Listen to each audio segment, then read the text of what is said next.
First, you're going to hear the unprocessed audio, and then I'm going to engage the plugin. And I want you to hear what this plugin is doing and how it's processing the audio. And I do a lot of commercial and radio, like a whole bunch of different things. But my agency likes our demos to be submitted between -6 and -3. The mud and boominess is removed. I feel like that boxiness is gone, but I feel like there's a clarity and kind of a texture that's pushed forward.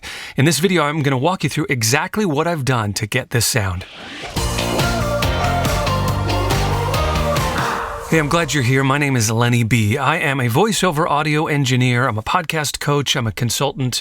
And what I do is help people just like you fix their audio and feel more confident about the content they're creating. I want to help you make a better connection with your audience. That's kind of what my gift is. That's what I'm really good at doing. So if you are a podcaster, if you are a voice talent, a voice actor competing for auditions, if you've got your own YouTube channel or Instagram or any other social media and you're trying to engage an audience and grow your audience, I want to help you sound better. That's one of the main things that will help you translate emotion and make sure that your message, whatever you're broadcasting, whatever you're posting, you want to make sure that connects on an emotional level with your audience. And sounding great is a huge part of that.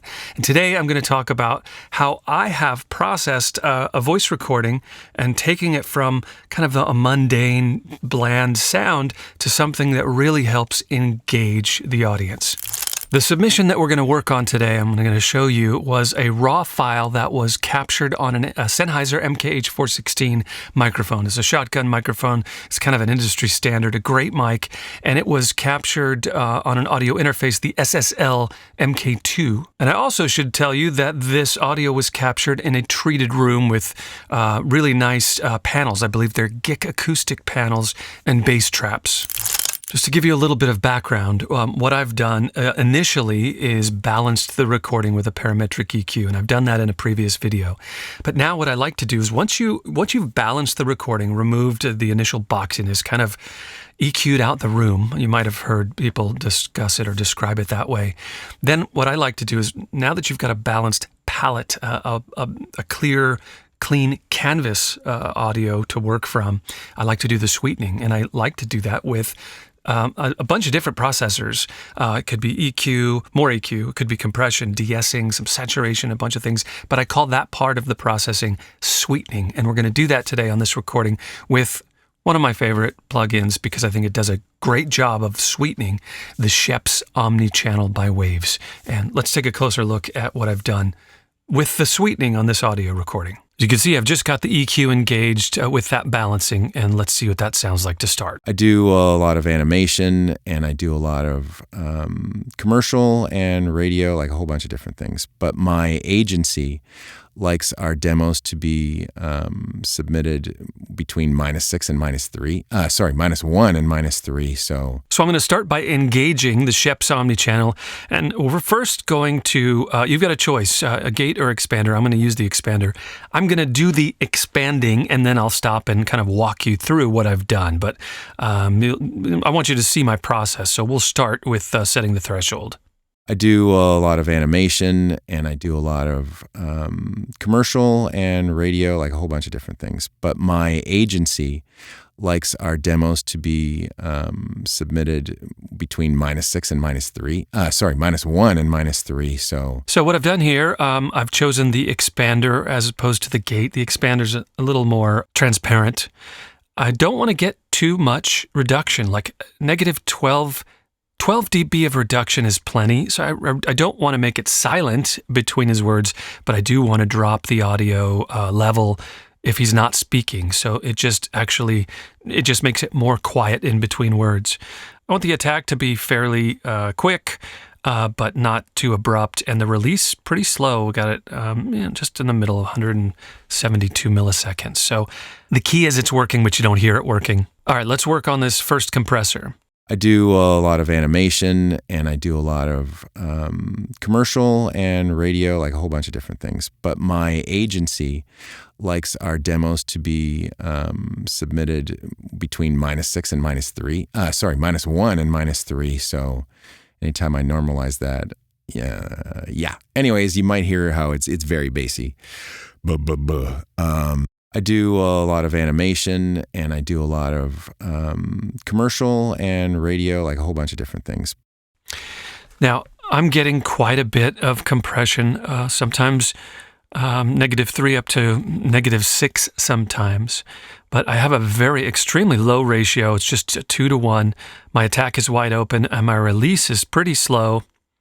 Actually, I start it quick, and then I open it up to sound kind of natural, and I'm watching that gain reduction meter to see how quickly it comes back to normal after compressing. Let me look at it real quick. And I do a lot of commercial and radio, like a whole bunch of different things. So the reason why I'm getting this much compression is I may drop back on the mix. I may lighten this up a little bit. But, this is what I'm listening for. The difference between the loudest, kind of those loud peaks. If you look at the audio, these peaks here, these stabs of loudness when they push out. I want it to be more consistent, but I don't want it to hear like it's choked. I want it to still sound natural with the compressor. So I'm going to dial that back in a little bit. I do a lot of animation, and I do a lot of commercial and radio, like a whole bunch of different things. But my agency likes our demos to be submitted between -6 and -3. One of the things I look for is at the quietest parts in the passage that you're working on. Maybe this first compressor works barely. On the highest, loudest sections and those transients, those peaks, that compressor is working a little stronger. But again, the ratio is just 2-to-1, so there's not a lot of compression going on. But when you use the soft knee on the Scheps Omni Channel, it just has such a nice thick sound to it. And then I'm also working on the high-pass filter, which instructs the detector circuit of the compressor. The detector circuit of the compressor is ignoring anything below 255 hertz. And before we look at the EQ, I want to look at the 2 meters. This is before the processing, after the processing. This also includes the EQ that I've done, because we're going into the EQ first, and then we're going to the Scheps Omni Channel. So far, before the EQ, I want to look and make sure that I'm still getting an approximate average loudness that's the same, and my peak is the same. So it's a little lower. I do a lot of animation, and I do a lot of... Not much, but I'm going to bump it up just a little bit. I do a lot of animation, and I do a lot of commercial and radio, like a whole bunch of different things. But my agency... So it's about a dB or less off. So in general, we're pretty... the gain staging is done pretty well here. So all right, now let's look at the EQ. I do a lot of animation, and I do a lot of things. But my agency likes our demos to be submitted between -6 and -3. -1 and -3. So anytime I normalize that, yeah. I do a lot of animation, and I do a lot of commercial and radio, like a whole bunch of different things. But my agency likes our demos to be submitted between -6 and -3. -1 and -3. So anytime I normalize that, yeah. Anyways, you might hear how it's very bassy. I do a lot of animation. Okay, what have I done here with the EQ? I have raised the air, which is the really high frequencies, 8K and up.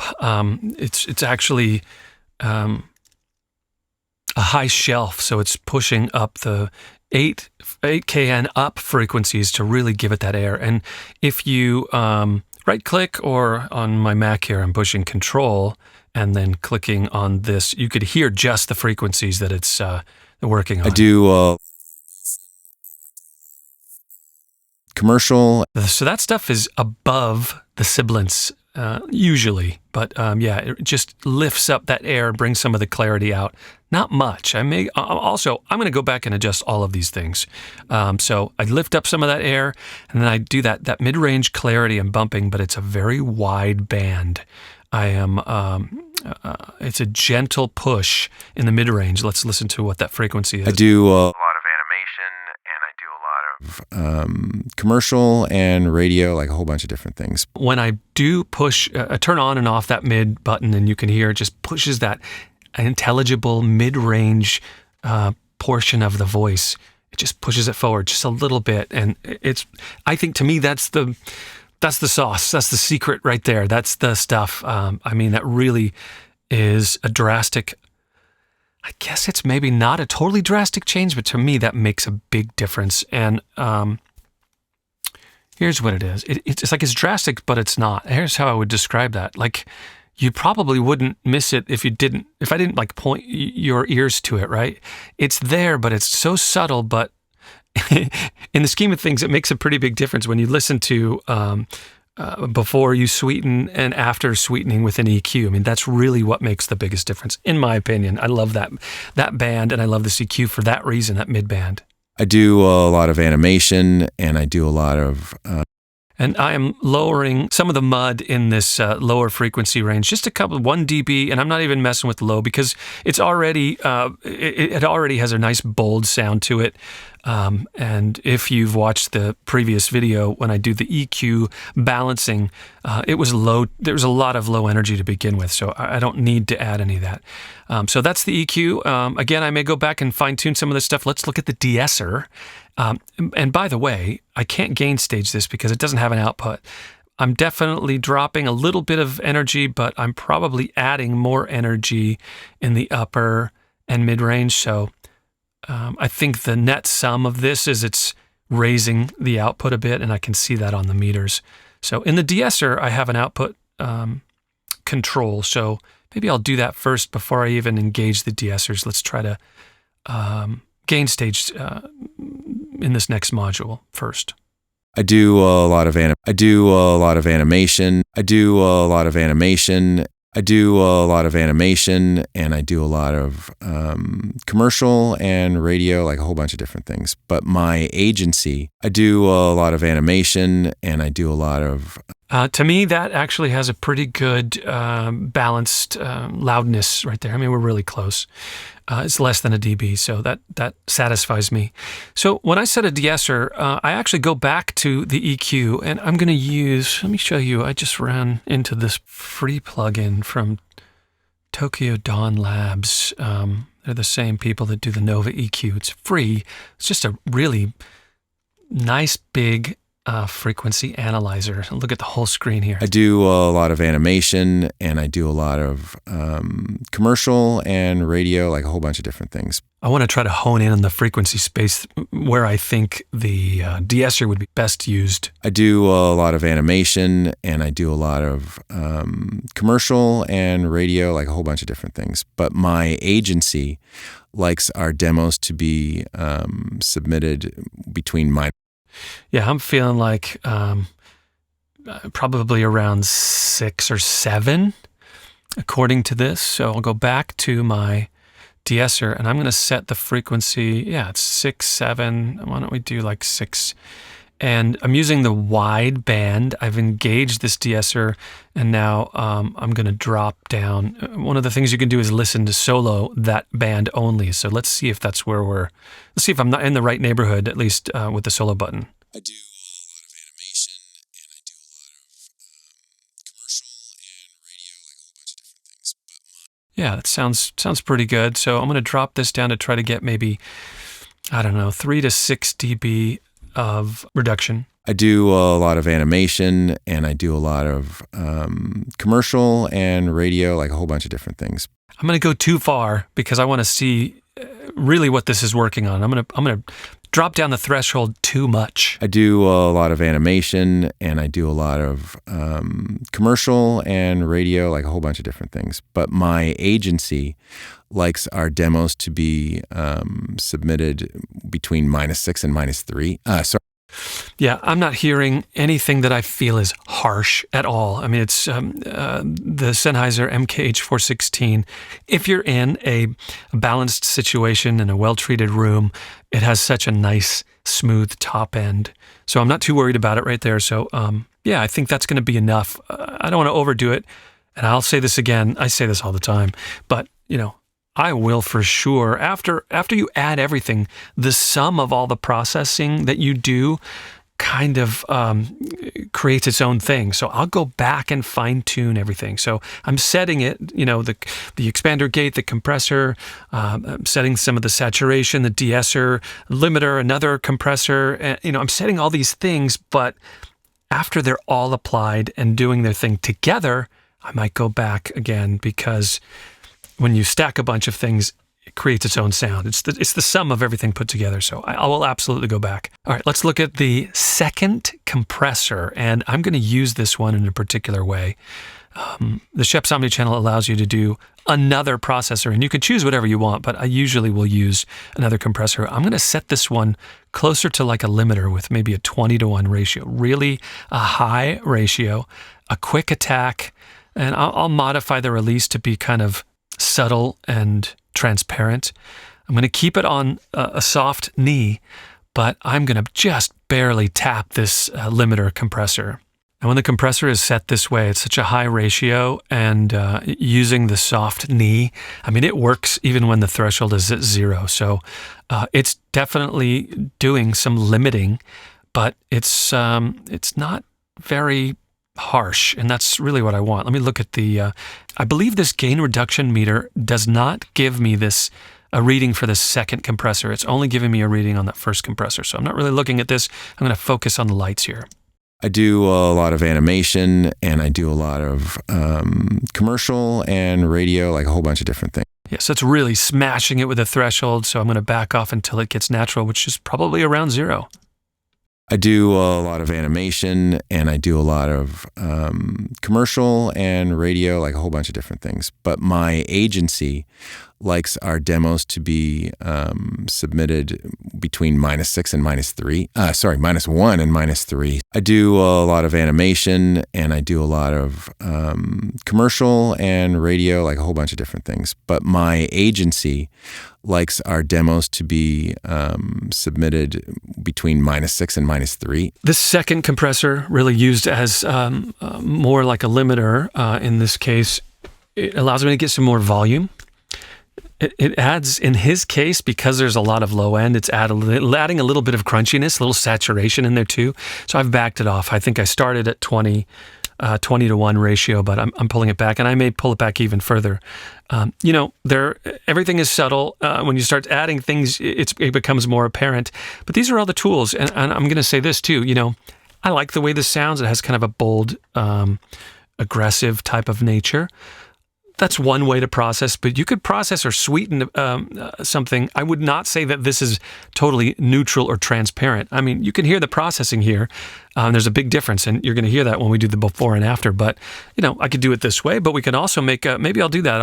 I'll do another version of this that's extremely transparent and not a lot of, I'll back off a lot of the compression so you can hear. There's a spectrum of processing that you can do, and they can all sound good, and you can use them for different styles, or use them to help you translate the emotion for the project that you're working on. For this particular one, it's got a nice little energy to it, and his voice just sounds just punchy and huge and commanding.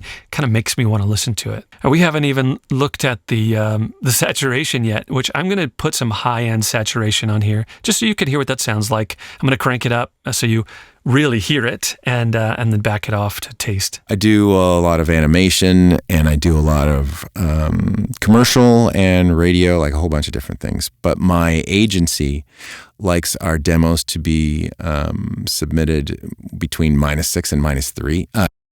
Yeah, that really gives it a crunchiness. I don't think it really needs anything at all. I'll leave just a little bit of it on, but it's toasty and compact. And if anything, I'm going to go back here maybe and drop a little bit of the low end. Let's see what... I do a lot of animation, and I do a lot of commercial and radio, like a whole bunch of different things. But my agency likes our demos to be submitted between -6 and -3. And then the last thing that I'm going to do is I'm going to add this. This is more of a transparent, I think, the transparent limiter.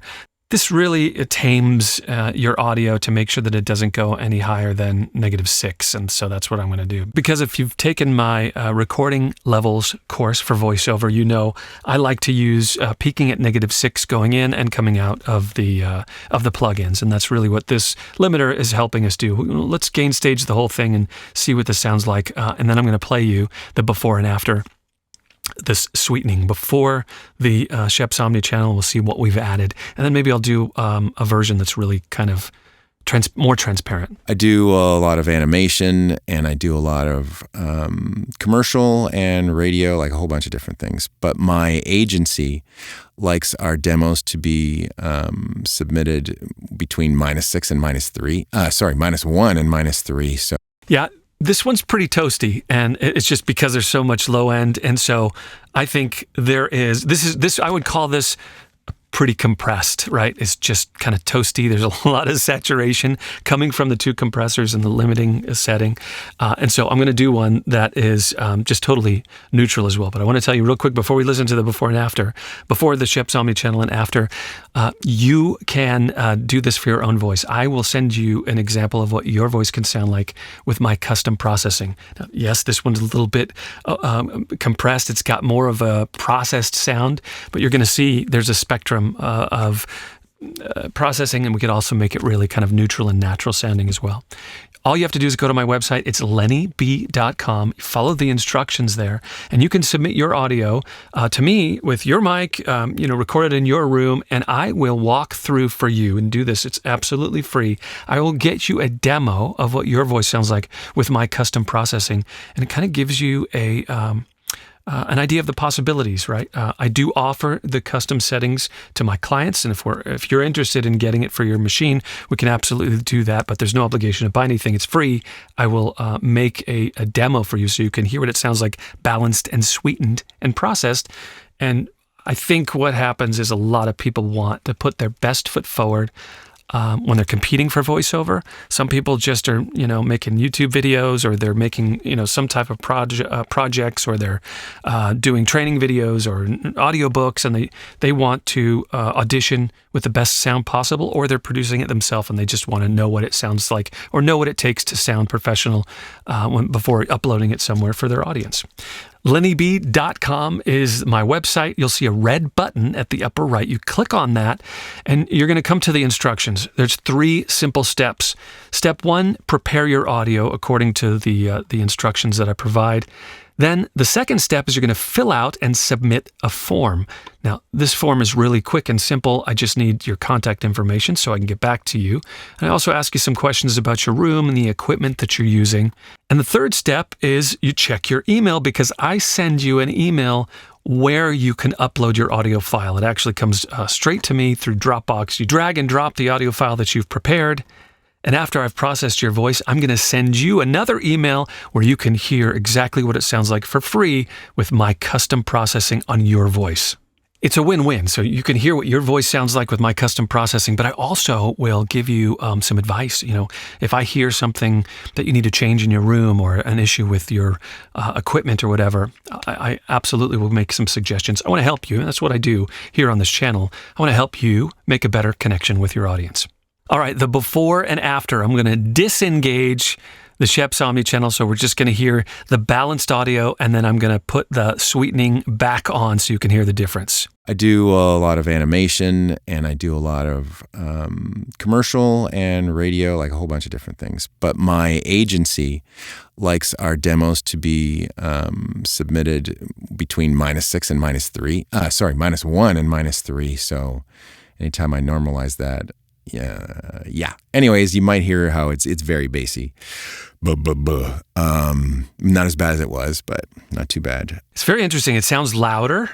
It sounds like that mid-range clarity is definitely coming through. That's the EQ.